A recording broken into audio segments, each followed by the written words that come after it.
If you've driven from Southern California to Las Vegas or from Las Vegas to Southern California, at some point you passed Zzyzx Road, spelled Zzyzx, which is an extremely odd name for a road.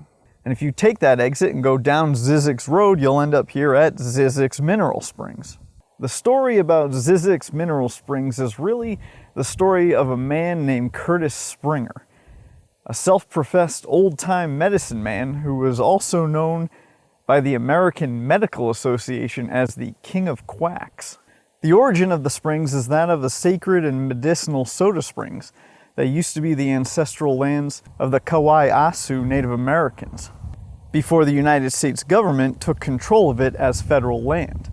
It would remain relatively unknown, being somewhat near an 1860 Army outpost and railroad, until around 1940 when Curtis Springer moved into the area, filing a mining claim for over 12,000 acres around this site, assumedly to prospect for gold.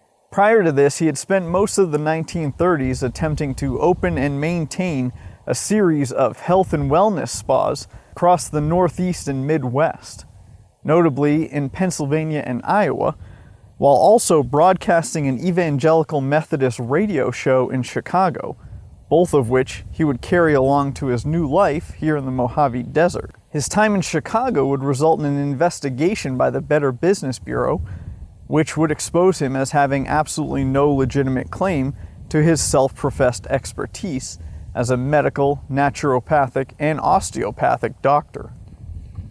None of his claims could be supported by any record of higher education, never mind doctorate-level courses. Additionally, he had no legitimate training as a minister either, despite his radio show.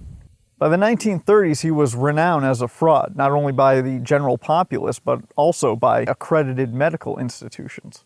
This exposure would eventually push him to head out west in an effort to start anew, and continue his so-called practice as both a medicine man and radio host. Upon arrival and assessment of the area, he claimed to have discovered the springs himself, and in doing so, named them Zzyzx, which he said was the last word in the English language, and also the last word in health. Springer began to develop the area, building a hotel, a medical clinic, and various other structures. Splitting his time between the desert and Los Angeles, he would recruit homeless and transient men to come to the springs to help construct his personal oasis. What started as a small encampment grew steadily with his imported labor. He also began to market the resort, claiming that the mineral waters from the springs had healing properties and could cure a variety of ailments. He even went so far as to call it the Zzyzx Mineral Springs and Health Spa.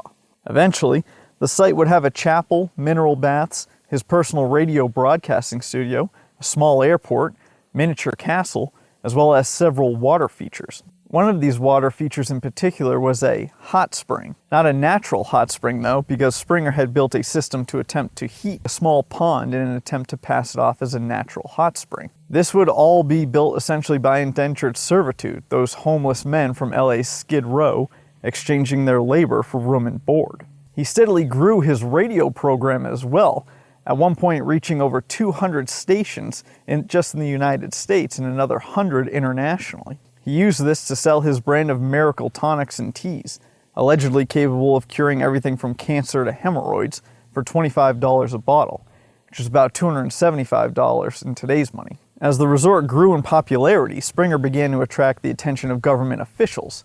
It was soon discovered that he did not have the proper permits to operate the resort and that he was practicing medicine without a license. Additionally, he was partitioning the site for public sale to wealthy clients. This was a problem because despite having a mineral claim to mine the area, the 12,000 acres was still the property of the federal government. In 1974, the government shut down the resort, evicted him and several hundred of his followers, and briefly imprisoned Springer. He was charged with squatting on federal lands and false advertising. After his 2 months in prison, he relocated and spent the remainder of his life in Las Vegas, dying about a decade later. Despite this setback, the story of Zzyzx Mineral Springs didn't end there. In 1977, the government designated the area as the Mojave National Preserve. The remains of the structures that Springer built, including the hotel, clinic, and various other buildings, still remain and are currently used by Cal State University's Desert Studies Center.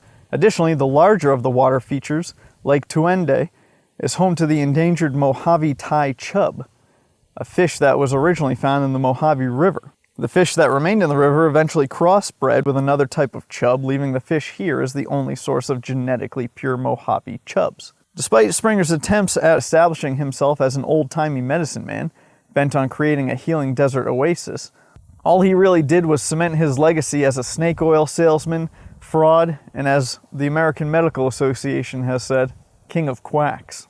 Thanks for watching to the end. Here's more videos from the Mojave Desert. Thank you to my Patreon subscribers for helping me get here. As always, until next time, get lost.